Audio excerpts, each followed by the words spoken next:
Hello children, today I am going to introduce another letter, letter A.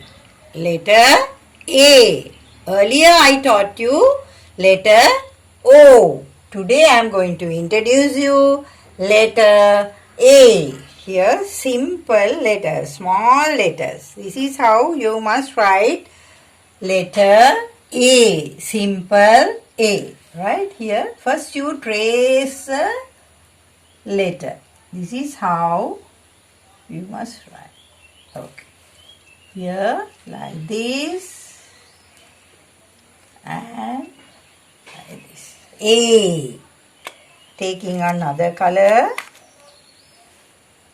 Here, trace the letter first. Here. A.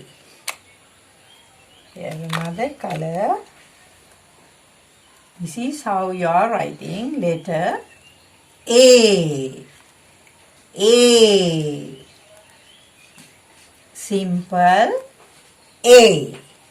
Okay. Now we are going to trace here.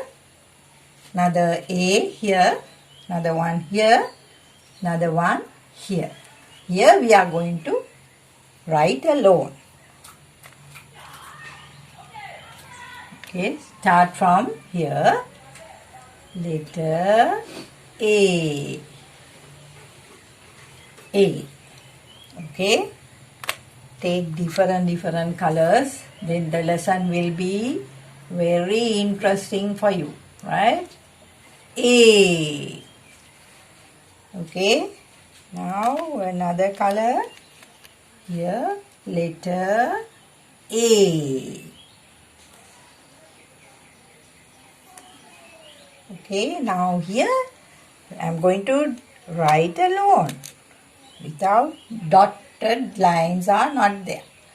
Okay, here I think you can write like how I am doing it. A, right? A for apple. A for apple. Letter A. A. Okay? Thank you, children.